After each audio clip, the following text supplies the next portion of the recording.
Un nouveau leader de Challenger Pro League d'ici 2 petites heures. Eh bien, c'est la réponse qu'on va essayer de découvrir, qu'on va découvrir. El Banoui, les compositions des deux coachs sur votre écran. Michael Biron aligné plus sur le côté droit. En tout cas, c'est ce qu'on en attend dans la théorie. On verra ce qu'il en sera. Le premier n'était pas assez bien, parti un peu trop vite, visiblement, les joueurs du RWDM.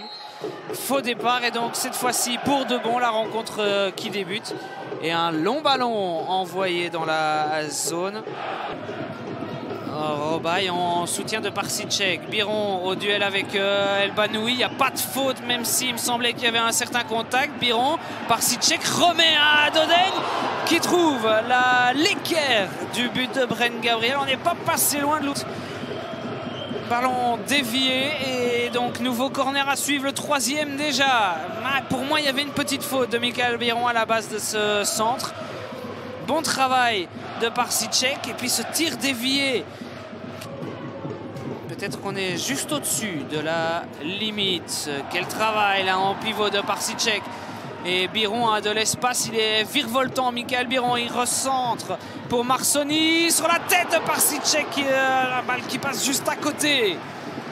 Que c'était orchestré par Yannick Ferreira pour permettre l'hydratation et l'alimentation de ses joueurs. Parsicek à la retournée.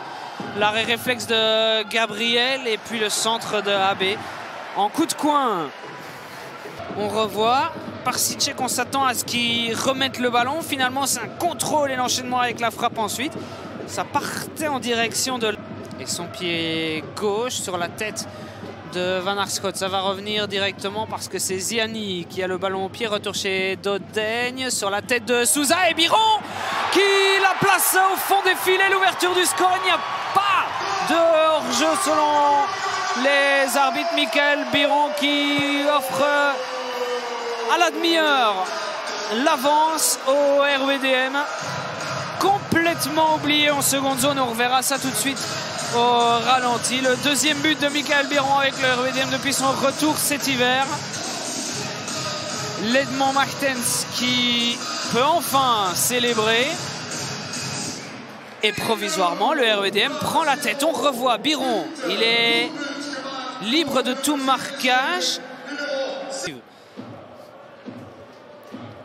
Ouais, bon appel de Michael Biron. Est-ce qu'il y va seul? Non, il préfère remettre en retrait vers Parsicek. Le deuxième ballon pour Ziani en puissance. Van Arschoot s'appuie sur Bonen, mais ballon offert à Robaille. Ziani pour retrouver Robaille. La frappe, ça manque de puissance.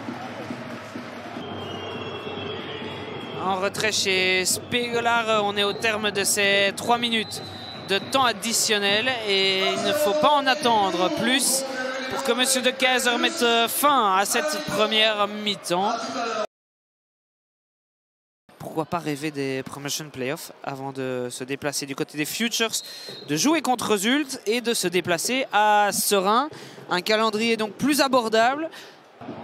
C'est Nengolan pour donner ce coup de coin. Au premier poteau, il y a du monde, ça tire dans tous les sens. Fontaine, Janssen, j'ai vu la tête, désormais l'arrêt de la Towers. Ça va peut-être revenir, Ntamak. Enfin, les Waslandiens montrent quelque chose. Et si c'est sur phase arrêtée, eh bien c'est sur phase arrêtée que ça viendra. Dessart temporise, Marsoni et Biron. Biron va y aller seul au milieu de Nengolan.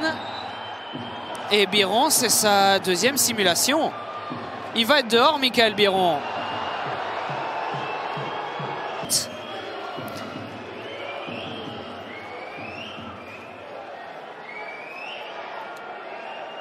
Donc ça, c'est tout à l'heure. Mais il va falloir également en rajouter une couche sur le terrain pour empêcher le retour de Lokeren. Le centre de Nengolan et la tête au premier poteau. On revoit. C'était la tête de Van Arschoot et il faut un arrêt de la Towers. À la toute fin de cette rencontre, la toute dernière possibilité, non. Stijn Vreven connaît pour la première fois la défaite à la tête de Lokeren après 3 victoires.